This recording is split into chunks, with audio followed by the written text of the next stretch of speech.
Le coup de feu retentit comme un cri primal dans la forêt andalouse, déchirant le silence des pins centenaires. Manon sentit son cœur s'arrêter.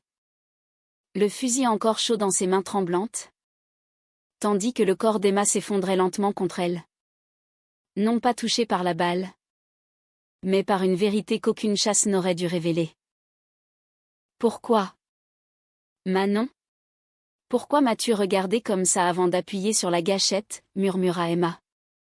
Ses yeux verts remplis d'un mélange de peur et d'un désir qu'elle n'avait jamais osé nommer. Dans l'ombre des montagnes de Sierra Nevada, où l'air embaumait la résine et la terre humide, Manon avait toujours su que cette partie de chasse avec son ami d'enfance serait la plus dangereuse de sa vie. Pas à cause des bêtes sauvages qui rôdaient dans les sous-bois, mais à cause de celles qui battaient en elle, indomptables et affamées. Manon avait 28 ans, et les souvenirs de son enfance en Andalousie étaient comme ces sentiers sinueux qui serpentaient à travers les oliveraies, imprévisibles, chargés de parfums oubliés, et toujours menant à des impasses émotionnelles. Née dans un petit village niché au pied de Grenade, elle avait grandi entre les murs ocres d'une maison familiale où les rires des fêtes de feria masquaient les silences lourds des secrets. Son père, un chasseur chevronné aux mains calleuses par des années de fusil et de vendanges, lui avait appris à viser avant même qu'elle ne sache lire. La chasse, c'est la patience, ma fille, lui disait-il, les yeux plissés contre le soleil couchant. Et la patience, c'est l'amour. Mais l'amour, pour Manon, avait pris une forme bien plus traîtresse que n'importe quel gibier. À l'adolescence, alors que ses amis du lycée parlaient de garçons aux épaules larges et de premiers baisers volés sous les arcades de l'Alhambra, Manon s'était surprise à observer les courbes gracieuses des danseuses de flamenco lors des spectacles villageois. Ses joues s'empourpraient non pas de timidité juvénile, mais d'un feu intérieur qu'elle étouffait sous des couches de déni. Elle avait embrassé un garçon une fois, lors d'une nuit de San Juan, les feux de joie crépitant sur la plage de la Costa tropicale. C'était fade, comme un vin trop jeune, et elle avait fui avant l'aube, le cœur serré par une culpabilité qu'elle ne comprenait pas encore. Emma était entrée dans sa vie comme une bourrasque de Mistral en plein été andalou, vive, imprévisible et impossible à ignorer. Elles s'étaient rencontrées à 8 ans, dans la cour poussiéreuse de l'école primaire de leur village. Emma, fille d'un couple d'expatriés français installés en Espagne pour le travail de son père ingénieur, avait des cheveux blonds comme les blés de la Castille et des yeux verts qui semblaient capter la lumière des oliviers millénaires. Je m'appelle Emma. Et je déteste les garçons qui tirent les tresses, avait-elle déclaré en tendant la main à Manon, qui se faisait justement harceler par un garnement du coin. Depuis ce jour, elles étaient inséparables, des complices de cabane dans les branches des chênes lièges, des gardiennes de secrets chuchotés sous les couvertures lors des nuits d'orage. Emma était hétérosexuelle, ou du moins le croyait Manon avec une certitude douloureuse. À 20 ans, elle s'était fiancée à Ravière, un torero local aux épaules de taureau et au sourire carnassier, lors d'une feria où les robes à volants tourbillonnaient comme des flammes. Manon avait été sa demoiselle d'honneur, un rôle qui l'avait forcée à sourire jusqu'à ce que ses mâchoires craquent, tandis que son cœur saignait en silence. Le mariage n'avait pas tenu plus d'1 an, Ravière, avec ses tournées et ses infidélités, avait laissé Emma veuve d'un amour qu'elle n'avait jamais vraiment habité. Les hommes, c'est comme la chasse, avait confié Emma un soir, un verre de manzanilla à la main, sur la terrasse de la maison familiale de Manon.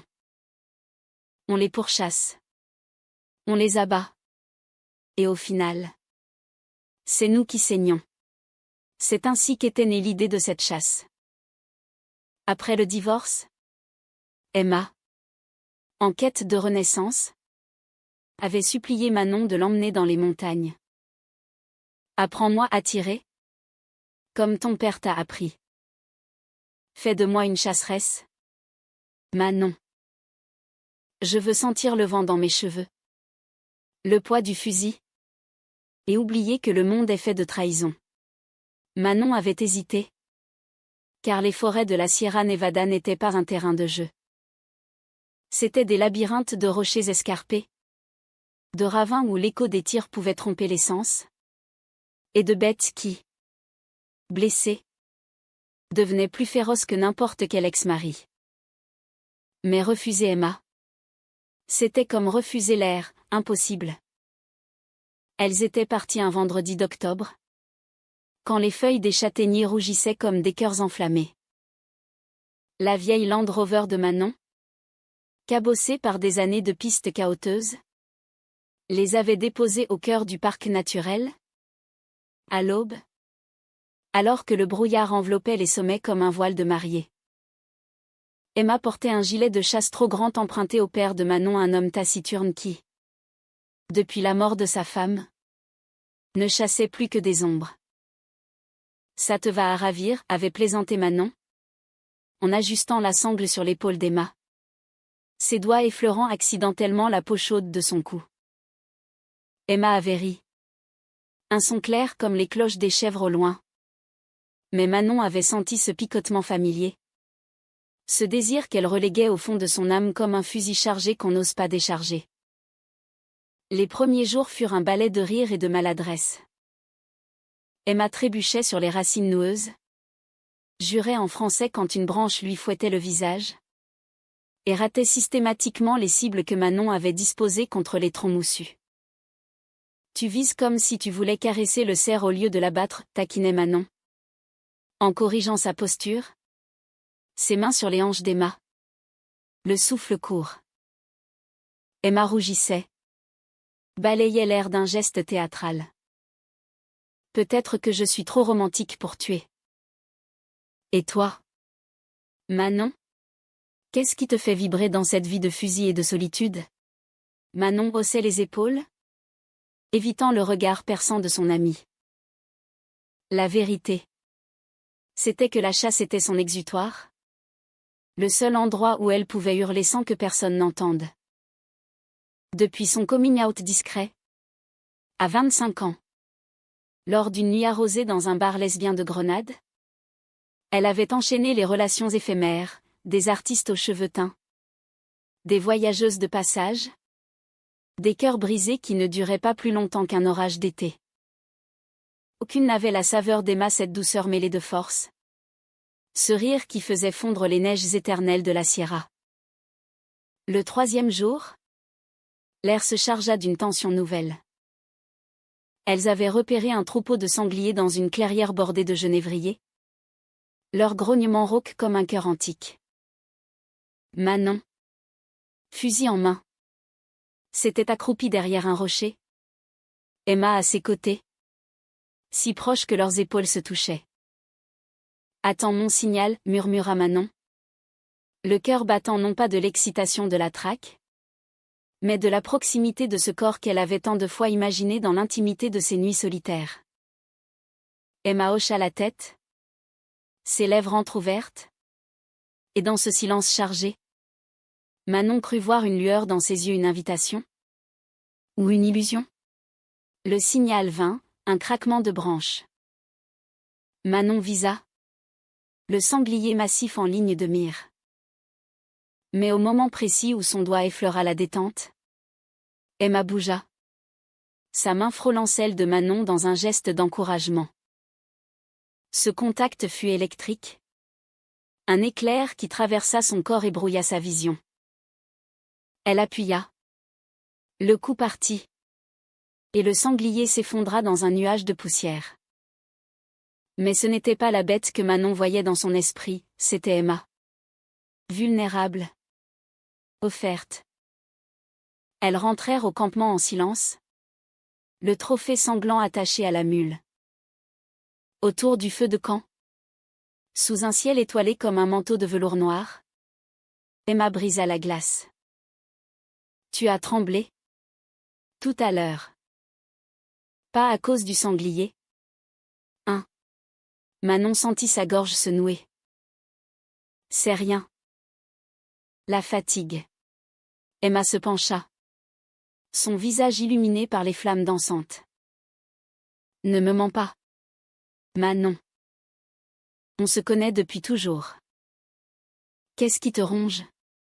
Les mots sortirent comme un torrent. Malgré elle. Toi.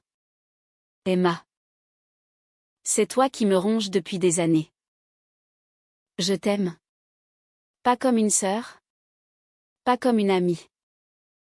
Je t'aime comme on aime dans les poèmes de Lorca avec une passion qui consume. Le silence qui suivit fut plus assourdissant que n'importe quel coup de feu. Emma recula. Les yeux écarquillés. Et Manon vit le mur se dresser, la peur. Le déni.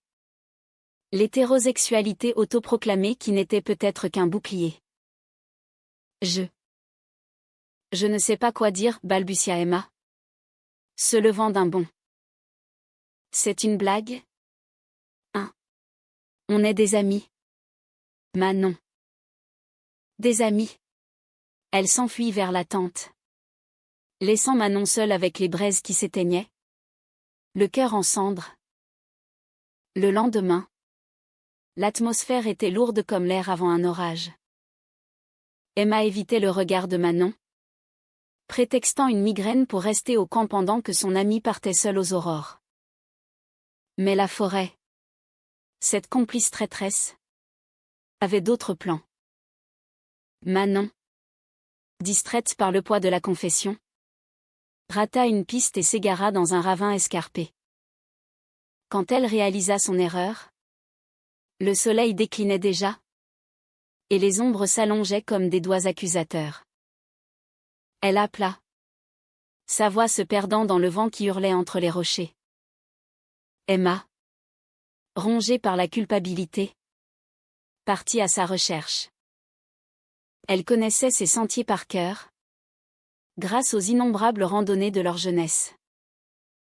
Manon. Manon. Où es-tu? Criait-elle. Le fusil en bandoulière? Les larmes brouillant sa vue. C'est alors qu'elle l'entendit, un gémissement faible. Venant d'un éboulis de pierre. Manon gisait là. La cheville tordue. Le visage pâle contre la terre rouge. Emma, murmura Manon en la voyant apparaître comme un mirage. Emma se précipita. S'agenouilla. Et pour la première fois, leurs corps se touchèrent sans barrière, une étreinte désespérée. Instinctive. Ne bouge pas. Idiote. Je vais te sortir de là. Mais dans les yeux de Manon, il y avait plus que de la douleur, une vulnérabilité nue. Un amour qui ne demandait plus rien. La nuit tomba sur elle comme un linceul. Piégée dans ce creux de la montagne. Emma alluma un feu minuscule avec des brindilles ramassées. Et elles partagèrent la couverture de survie. Serrées l'une contre l'autre pour se réchauffer. Pourquoi ne m'as-tu rien dit plus tôt? Demanda Emma. Sa voix un filet dans le noir. Manon hésita. Puis lâcha, parce que je préférais te perdre en amie qu'en amante. Et parce que tu es. Toi. Hétéro. Marié autrefois. Libre maintenant. Mais pas pour moi. Emma se tut longtemps. Son souffle chaud contre l'épaule de Manon. Puis. Dans un murmure, et si je ne l'étais pas tant que ça? Et si Ravière n'était qu'une erreur? Un moyen de fuir ce que je sentais déjà pour toi. Sans oser le nommer? Les mots planèrent. Suspendus comme la brume matinale. Au lever du jour, elles furent secourues par des gardes forestiers alertés par le signal de détresse d'Emma. De retour au village, l'ambiance était électrique, des regards volés. Des silences complices. Manon boitait, soutenue par Emma. Et les villageois, avec leur curiosité bienveillante, murmuraient des Dieu merci. Vous êtes sauve. Mais le vrai sauvetage n'était pas physique. Ce soir-là, sur la terrasse de la maison de Manon, avec vue sur les lumières tremblotantes de Grenade, Emma prit la main de son amie. J'ai peur. Manon. Peur de ce que ça veut dire? De ce que les gens diront. Mais plus peur encore de te perdre. Elles s'embrassèrent alors. Un baiser hésitant d'abord. Puis vorace. Comme si la Sierra entière retenait son souffle. Les semaines qui suivirent furent un tourbillon de découvertes et de doutes. Un pas de deux maladroits sur le fil tendu de l'amour naissant. Manon, avec sa cheville encore plâtrée, se déplaçait comme un cerf blessé. Mais son cœur gambadait librement pour la première fois. Emma, quant à elle, naviguait entre extase et tempête intérieure. Fille d'expatriés français, élevée dans un cocon de rationalité gauloise au milieu de la passion andalouse, elle avait toujours vu l'amour comme un contrat bien ficelé, Ravière en était la preuve. Un choix logique dicté par les attentes familiales et les regards des voisins. Mais avec Manon, c'était chaos poétique. Un flamenco du cœur où chaque pas menaçait de la faire trébucher. Elle se retrouvait en secret. D'abord, des promenades au crépuscule le long des acequias qui irriguaient les vergers d'orangers, où l'odeur des fleurs blanches masquait le parfum de leurs baisers volés. C'est comme si j'avais toujours su, confiait Emma un soir, adossée à un mur de pierre chauffé par le soleil couchant. Tes regards, pendant les ferias, quand on dansait. Je les prenais pour de l'amitié sororale, mais c'était plus. C'était nous. Manon, les yeux brillants, traçait du doigt les contours de son visage. Et moi, je me haïssais pour ça. Te désirer, te vouloir, alors que tu étais intouchable. Mais l'intouchable devint tangible. Et avec lui, les ombres s'allongèrent. Le village, ce microcosme où les ragots voyageaient plus vite que les vents de Levante, commença à murmurer. La mère d'Emma, une Parisienne élégante au chignon impeccable et au jugement aiguisé comme des croissants, débarqua un week-end avec des valises remplies de reproches voilés. Ma chérie. Ce temps avec Manon. C'est charmant. Mais ne te laisse pas emporter par l'exotisme local. Tu as besoin de stabilité. Pas de aventure. Emma, piquée au vif, défendit son amie avec une ferveur nouvelle. Maman. Manon n'est pas une aventure. C'est ma vie. Manon, de son côté, luttait contre ses propres démons. Son père, ce pilier silencieux aux mains noueuses, avait perçu le changement sans un mot. Lors d'un dîner tendu, où l'agneau rôti fumait sur la table en chêne, il posa enfin la question, c'est Emma. Elle te rend heureuse? Ija. Manon, la gorge serrée, hocha la tête. Plus que tout. Papa. Il soupira. Un son rauque comme le vent dans les pins. L'amour. C'est comme la chasse, il faut savoir quand viser. Et quand laisser partir. Ces mots, imprégnés de sagesse andalouse, étaient une bénédiction déguisée. Mais ils ravivèrent en Manon la peur de la perte. Leur premier vrai conflit surgit lors d'une feria locale. Ces fêtes où l'Espagne entière semble s'enflammer. Les rues de Grenade vibraient au rythme des guitares et des palmas. Les robes gitanes tourbillonnant en un kaléidoscope de couleurs. Manon et Emma s'y étaient aventurées. Masquées par la foule. Main dans la main sous les lanternes tremblotantes. Mais au milieu d'un tableau de flamenco, où une danseuse aux yeux de braise contait une historia d'amour maudit, Emma se figea. Un homme s'approcha. Un ancien ami de Ravière, avec un sourire trop large et une invitation à danser. Pour les vieux temps. Emma. Laisse-moi te faire valser. Ce qui suivit fut une danse de jalousie pure. Emma accepta. D'abord par politesse, puis par défi quand elle vit l'ombre dans les yeux de Manon. Les corps se frôlaient, les rires fusaient. Et Manon, depuis le bord de la piste, sentit la bile monter. Était-ce cela? L'amour lesbien? Une éternelle insécurité? Un combat contre les fantômes hétéros d'un passé récent? Elle s'éclipsa, le cœur en vrac, et erra jusqu'au jardin du Généralif, où les fontaines murmuraient des secrets aussi près. Emma la trouva là, assise sur un banc de marbre, les joues striées de larmes. C'était rien. Manon. Juste une danse. Mais Manon explosa. Les mots jaillissant comme des balles. Rien? Pour toi. Peut-être. Pour moi. C'est la preuve que tu joues encore à l'hétéro. Que notre histoire n'est qu'un caprice de chasseuse en mal d'adrénaline. Emma pâlit. Blessée. Et toi? Tu me reproches d'hésiter? Mais c'est toi qui doutes en premier. Tu crois que c'est facile? De tout recommencer à 30 ans? De dire au monde que j'aime une femme toi au risque de tout perdre? Elles se séparèrent cette nuit-là. Un silence glacial entre elles. Comme l'hiver qui s'annonçait dans la Sierra. Manon rentra chez elle. Le fusil de son père en main. Et partit seule chasser à l'aube. Pas pour tuer. Mais pour fuir. Dans les bois. Face à un lièvre qui la fixait de ses yeux noirs. Elle visa sans appuyer. Laisse partir, murmura-t-elle, répétant les mots de son père. Mais le lièvre s'enfuit.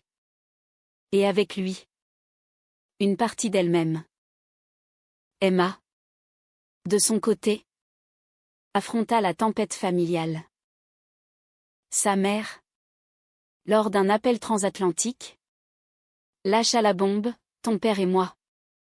On a entendu des rumeurs. Si c'est vrai, on ne te reniera pas. Mais, sois prudente, ma fille. L'Espagne n'est pas Paris. Emma raccrocha. En rage. Et roula jusqu'à la maison de Manon sous une pluie battante. Elle tambourina à la porte. Trempée jusqu'aux os. Ouvre-moi. On ne peut pas en finir comme ça. Manon ouvrit. Les yeux rougis. Elles se jetèrent dans les bras l'une de l'autre. Le baiser qui suivit salé de larmes et de pluie. Pardonne-moi, murmura Emma. J'ai peur. Mais je t'aime. Plus que la peur. Elles firent l'amour pour la première fois cette nuit-là. Dans la chambre de Manon au mur tapissé de photos jaunies de leurs enfances. C'était tendre. Hésitant. Puis passionné, un feu andalou qui consuma leurs doutes. Pourtant, la paix fut éphémère. Un mois plus tard, le destin, ce chasseur impitoyable, frappa à nouveau. Emma reçut une lettre, son ex-mari, Ravière, de retour d'une tournée au Mexique, voulait la reconquérir. Je me suis trompée. Mis à mort. Donne-moi une chance. La lettre était jointe à un billet pour une corrida à Séville, avec une invitation larmoyante. Emma la montra à Manon, les mains tremblantes. Qu'est-ce que je fais? Il fait partie de mon passé. Mais... Et si c'était une erreur? Nous. Manon sentit le sol se dérober. La trahison n'était pas encore acte. Mais son ombre planait, lourde comme un ciel d'orage. Vaille. Si tu doutes. Mais sache que si tu pars, c'est fini. Emma pleura, mais ne promit rien. Le lendemain, elle prit la route pour Séville, prétextant une clôture nécessaire. Manon, seule, partit à la chasse. Pas avec Emma. Cette fois. mais avec le poids d'un amour qui pourrait bien la blesser mortellement. La route vers Séville était un ruban d'asphalte brûlant sous le soleil de novembre, où les champs de tournesol fanés semblaient accuser Emma de sa faiblesse. Elle serrait le volant de sa vieille Cite, la lettre de Ravière froissée sur le siège passager comme un serpent prêt à mordre. Juste pour clore le chapitre, se répétait-elle. Mais au fond, une voix, celle de Manon, rauque et passionnée, hurlait, menteuse. Séville l'accueillit avec sa splendeur baroque, les orangers du Guadalquivir en fleurs précoces, les cloches de la Giralda sonnant l'heure des regrets. Ravière l'attendait à l'hôtel Alfonso XIII, ce palais de luxe où ils avaient passé leur lune de miel, les yeux brillants d'un repentir théâtral. Il a changé, se dit Emma en le voyant. Torero reconverti en promoteur de spectacle. Les tempes grisonnantes mais le charme intact. Dîner aux chandelles. Vin de Jerez coulant comme des promesses. Et Ravière parla, de ses erreurs. De sa solitude au Mexique. De ce vide que seule Emma pouvait combler. Tu es mon Alba. Ma lumière, murmura-t-il. Sa main sur la sienne. Emma sourit. Mais ce fut un sourire forcé. Comme un masque de feria. Dans sa tête, c'étaient les yeux bruns de Manon qui dansaient. Pas ses pupilles sombres de matador. La corrida le lendemain fut le climax de cette mascarade. Assise en loge d'honneur, Emma vit Ravière entrer dans l'arène. Cap au vent. Acclamé par la foule en délire. Le taureau, noir comme la nuit, chargea avec une fureur primitive. Et Ravière dansa une valse mortelle où chaque pas était une déclaration d'amour. Mais au lieu d'émoi, Emma ressentit un dégoût croissant, cette violence ritualisée. Ce sang versé pour l'applaudissement lui rappelait trop les blessures invisibles qu'elle infligeait à Manon. Quand Ravière planta l'épée, le taureau s'effondra dans un râle, et Emma se leva, nauséeuse. C'est fini. Ravière. Pour de bon. Il la rattrapa dans les ruelles étroites de Triana, où les guitares flamenco pleuraient dans les patios. Qu'est-ce qui te retient? Une amie? Ces rumeurs. Emma le gifla. Un geste libérateur. Manon n'est pas une rumeur. C'est mon amour. Et toi? Tu n'es qu'un fantôme. Elle partit. Le cœur plus léger. Mais la route du retour fut un calvaire, appels ignorés de Manon. Messages non lus. Et une tempête qui éclata sur la Sierra comme un présage. Manon, pendant ce temps, avait sombré dans une rage froide. La chasse solitaire devint obsession, elle traquait les ombres dans la forêt. Le fusil comme extension de sa douleur. Son père, sentant le vent tourner, tenta de la raisonner autour d'un café noir. L'amour n'est pas une proie à abattre. Manon.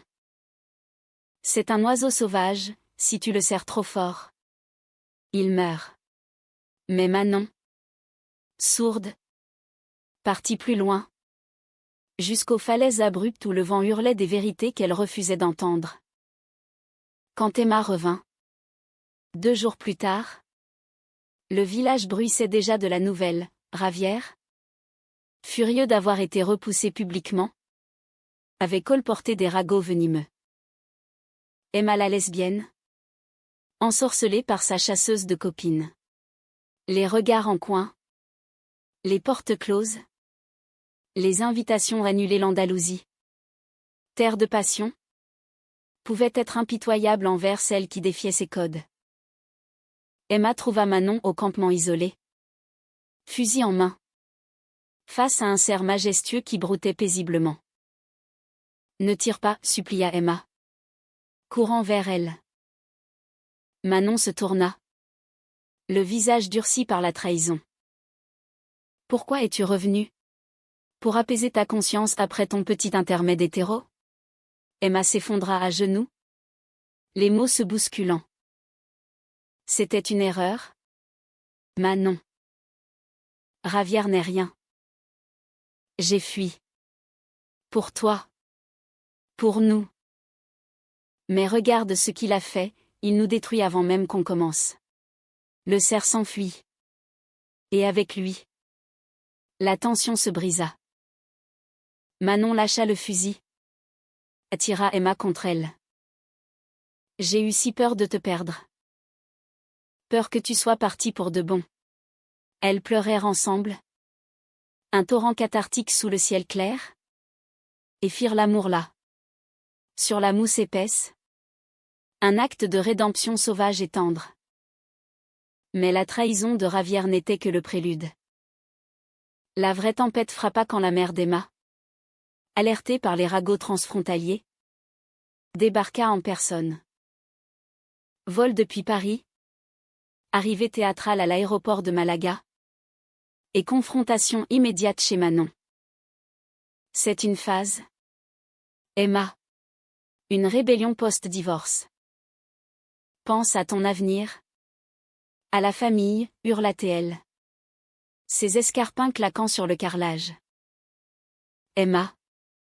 Dos au mur. Explosa, c'est toi qui ne comprends pas. Maman. Manon est mon avenir.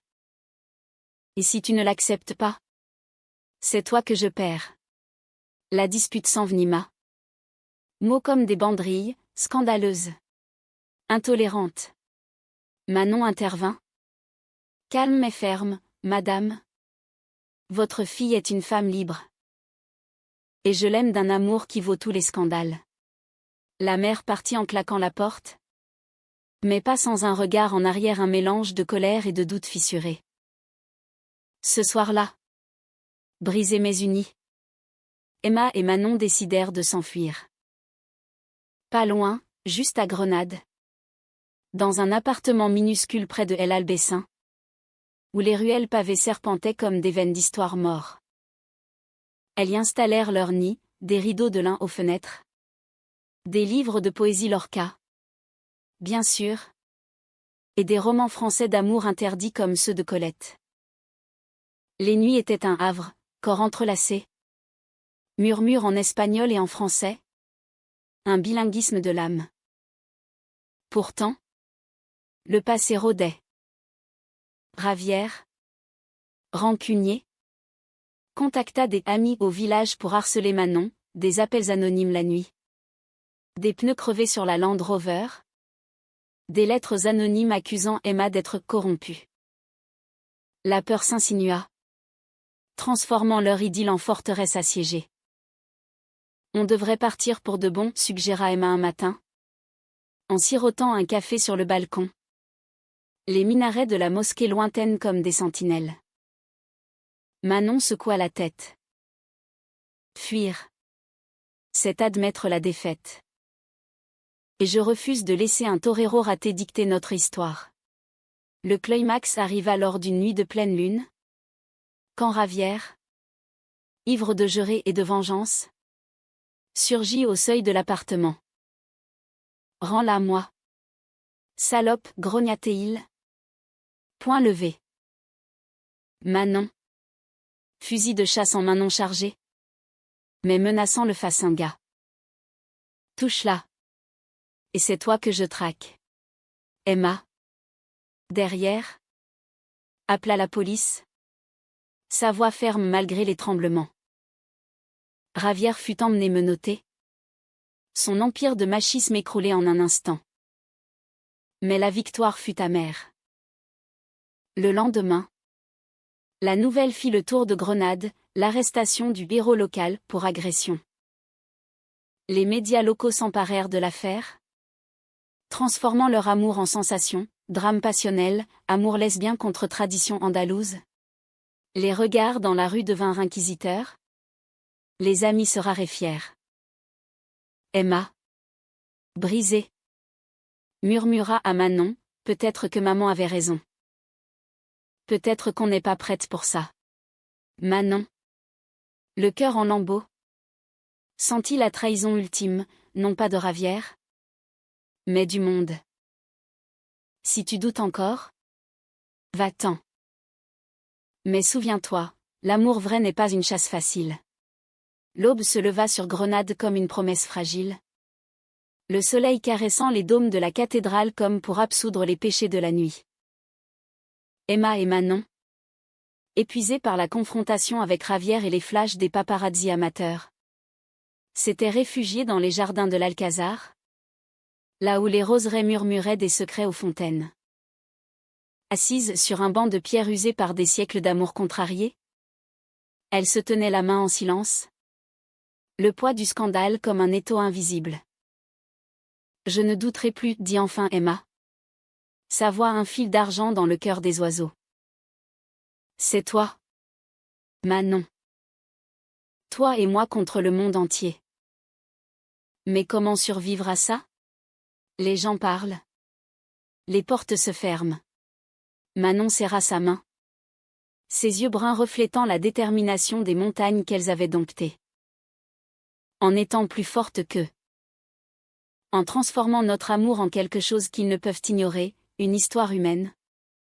Pas un scandale. Leur renaissance commença par des pas modestes. Manon, avec son instinct de chasseuse, contacta une association locale pour les droits LGBTQ+ à Grenade, un groupe discret de militants qui organisait des ateliers dans les caves du Sacremonte. Venez nous parler, l'invita la coordinatrice. Une femme au tatouage de rose gitane. Votre histoire peut inspirer celle qui se cache encore. Emma hésita. Sa part française réclamant la discrétion. Mais Manon la poussa doucement, pas pour la gloire. À mort. Pour les autres Manon et Emma qui chassent en silence. Leur premier témoignage fut un tremblement, face à une dizaine de femmes. Dans une salle éclairée aux bougies. Elles racontèrent la chasse fatidique. La confession sous les étoiles. La trahison de Ravière. La fureur des familles. Les larmes coulèrent. Collectives.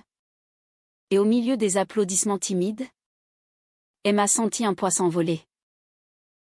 Merci, murmura une jeune fille aux cheveux courts. J'ai cru que j'étais seule. De là, l'élan grandit. Les médias, d'abord sensationnalistes, se muèrent en alliés quand Emma et Manon acceptèrent des interviews non pour le pathos, mais pour l'humanité. Un article dans Elle Paix, intitulé Amour au-delà des corridas, 2 femmes défilent en Andalousie, fit sensation. Pas de victimisation, mais une célébration, photo d'elles main dans la main sur les falaises de la Sierra. Fusil symbolique au sol. Regard tourné vers l'horizon. La mère d'Emma, lisant l'édition parisienne, appela enfin, Je suis fière de toi. Ma fille. Et de Manon. Revenez à Noël. On parlera. Le père de Manon, fidèle à sa réserve, montra son soutien à sa façon, il offrit à Emma son propre fusil. Gravé d'une inscription en andalou, pour chasser les ombres ensemble. Ravière, jugé pour harcèlement, écopa d'une peine suspendue et d'une thérapie obligatoire, une chute humiliante qui le força à affronter ses propres monstres. Hiver venu, elles organisèrent leur propre chasse, pas de gibier, mais de connexion.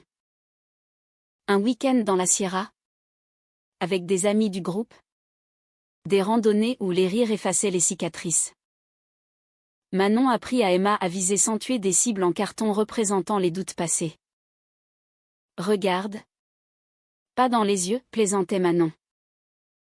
C'est là que réside l'âme. Emma, à droite désormais, touchait le centre à chaque fois. Et leur baiser suivait. Célébration de victoires intimes. Le printemps ramena l'euphoria. Mais cette fois, sans masque. Elles dansèrent ensemble. Robe simple mais vive. Sous les yeux curieux qui, peu à peu, se faisaient bienveillants. Un villageois, ancien ami de Ravière, s'approcha même, pardon. J'ai été idiot. Vous êtes belles. Toutes les deux. L'été les trouva installées définitivement dans leur appartement de El Albessin, où les nuits étaient un poème vivant, lecture de Lorca à la lueur des lanternes. Vin partagé sur le toit avec vue sur la Sierra enneigée. Emma, influencée par ses racines françaises, introduisit des touches parisiennes croissant maison. Débat philosophique sur l'amour comme liberté sartrienne. Manon, en retour, l'initia aux mystères andalous, les duandes du flamenco. Ces esprits qui font vibrer l'âme. Un soir doux. Sous une pluie d'étoiles filantes les perséides andalouses. Emma mit un genou à terre. Non avec une bague tape à accent grave l'œil. Mais avec un anneau d'argent martelé. Forgé par un artisan gitano. Manon. Ma chasseuse. Ma lumière. Veux-tu m'épouser? Pas pour les lois ou les gens. Mais pour nous. Manon. Les larmes aux yeux. Rit à travers l'émotion. Oui. Emma. Pour toutes les chasses à venir. Leur mariage fut une célébration hybride, cérémonie civile à Grenade. Suivie d'une réception dans la Sierra. Avec fusils décoratifs comme totem de leur histoire. La mère d'Emma vola depuis Paris. Le père de Manon porta les alliances. Et même des échos de Ravière une carte neutre de pardon arrivèrent. Pas de fin heureuse hollywoodienne. Mais une humanité profonde, l'amour comme acte de courage.